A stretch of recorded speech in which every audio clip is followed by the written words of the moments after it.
ওমা, মা। হ্যাঁ বলছি আমি বিয়ে করেছি, এইটা তোমার বৌমা। এই মেয়ে হবে আমার বাড়ির বউ? কি আছে এই মেয়ের মধ্যে? ওর মধ্যে তোমার নাতি আছে। শোনো, তুমি বিয়ের পর অনেক বদলে গেছো, আগের মতো ঠিকঠাক মতো আমাদেরকে তাকাও না। আমি তো তোমাকে আগেই বলছি আমি বিবাহিত মেয়েদের দিকে নজর দেই।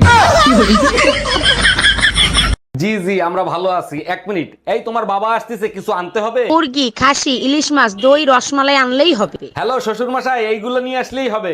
এইগুলো আমার বাপ আনবে কেন? তখন তোমার বাপ আনবো কি আমি? তোমার মতো জামাইরে ঝাঁটা দিয়ে পিটানো উচিত।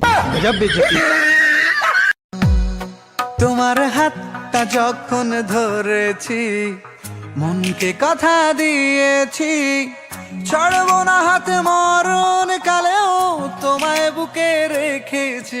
আমি চাই না দেখো, আমি আগেই বলে দিচ্ছি, সুন্দর হাত নষ্ট করে আমি রান্না করতে পারবো না।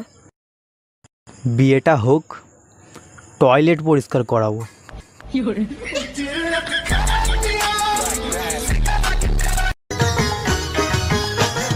ছোট্ট একটা নল দিয়া খাই যখন জুস, খুদার কসম তখন আমার তাকে না যে হুশ। মাথায় পানি ঢাল। ছোট্ট একটা নল দিয়া খাই যখন জুস, খুদার কসম তখন আমার তাকে না যে হুশ। জুসের প্যাকেট ফেলে দিয়ে আবার যখন হাঁটে, জানি না তার কেমন লাগে, আমার বুকটা ফাটে। জুসের প্যাকেট ফেলে দিয়ে আবার যখন হাঁটে, জানি না তার কেমন লাগে, আমার বুকটা ফাটে। গাড়িতে নই বাড়িতে নই, মনে আগুন ধরেছে, মনে আগুন ধরেছে।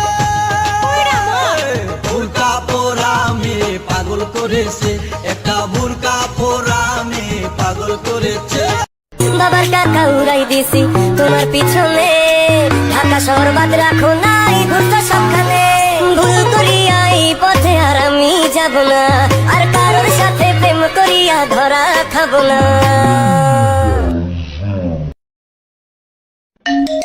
হ্যালো, আমি মরে গেলে আমার গল্পটা পড়ে দেখিস, পুরোটা জুড়েই তুই ছিলি। আমি শুধু তোমাকে শেষবারের মতো একটা কথাই বলতে চাই, আমার তো কোনো গার্লফ্রেন্ডই নাই, আপনি রং নাম্বারে ডায়াল করছেন।